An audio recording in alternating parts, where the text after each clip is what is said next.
हाज़िर हैं सैयदी खानदान की तारीखी सीरीज के हिस्सा 4 में। आज की इस वीडियो में हम बात करने जा रहे हैं कि सैयदी खानदान का ज़वाल कैसे शुरू हुआ और इस ज़वाल के पीछे असल क्या वजूहात थीं और सैयदी खानदान के ज़वाल का सबसे ज़्यादा फ़ायदा किसको हुआ।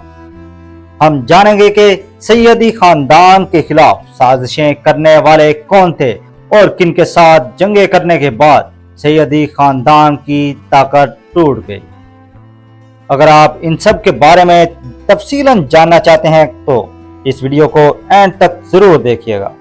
मैं आपका होस्ट राय यासिर और आप देख रहे हैं हमारा यूट्यूब चैनल हिस्टोमेंट। तो चलते हैं वीडियो की तफसीलात की तरफ। हर अरूज को ज़वाल है, मगर बाज़ ज़वाल सिर्फ ताकत से नहीं साजिशों से होते हैं। ये किस्त है सैयदों के ज़वाल की खामोश दास्तान। 18वीं सदी के इख्तिताम तक सैयदी हुक्मरान समंदर के बेताज बादशाह बन चुके थे, मगर वही समंदर जिसने उनकी हुकूमत को ताकत दी अब आहिस्ता आहिस्ता उनके खिलाफ साजिशों का जरिया बन गया। मरहट्टा सल्तनत जो कई दहाइयों तक सैयदों के किले से टकराकर टूटती रही, आखिरकार बरतानवियों से इत्तेहाद करके नया मंसूबा लेकर आई। मरहट्टे जान चुके थे कि सैयदों को ताकत से नहीं सियासत से शिकस्त दी जा सकती है। उन्होंने अंग्रेजों के साथ साजबाज की। अंग्रेज जो खुद हिंदुस्तान पर कब्जे के ख्वाब देख रहे थे, सैयदों के किले, बहरी अड्डे और असर रसूख को खत्म करना चाहते थे। 1790 के बाद सैयदों को एक एक करके अपने इलाकों से हाथ धोना पड़े। एक सैयदी हुक्मरान ने बहुत ही तारीखी अल्फाज बयान किए।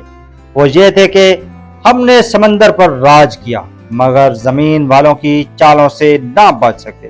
अब हम देखते हैं कि जिन साजिशों की वजह से सैयदी खानदान को इतना भारी नुकसान उठाना पड़ा उसकी असल वजूहात क्या थीं।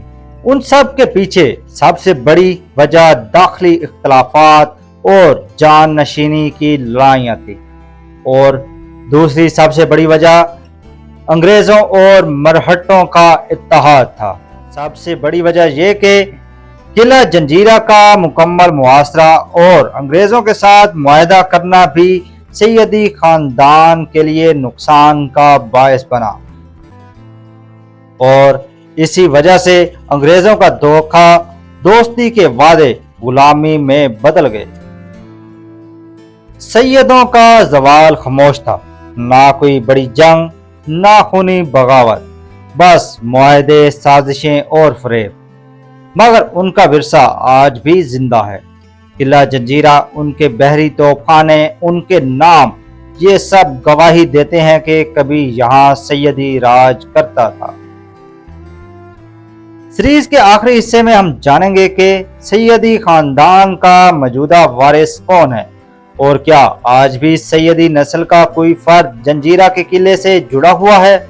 देखिए अगली किस्त, सैयदियों का विरसा, तारीख का जिंदाबाद। अगर आप इन सब के बारे में जानना चाहते हैं तो सैयदी खानदान की तारीखी सीरीज के हिस्सा 5 को देखना मत भूलिएगा। अगर आप इस तरह की मजीद हिस्टोरिकल और इंफॉर्मेटिव वीडियोस देखना चाहते हैं तो हमारे यूट्यूब चैनल हिस्टोमेटिक को सब्सक्राइब कर लें और बेल आइकन के बटन को प्रेस कर लें ताकि इस तरह की मजीद हिस्टोरिकल और इंफॉर्मेटिव वीडियोस आप तक पहुंचती रहें। आज के लिए हमें इजाज़त दीजिए, मिलते हैं एक नई वीडियो के साथ। अल्लाह हाफिज।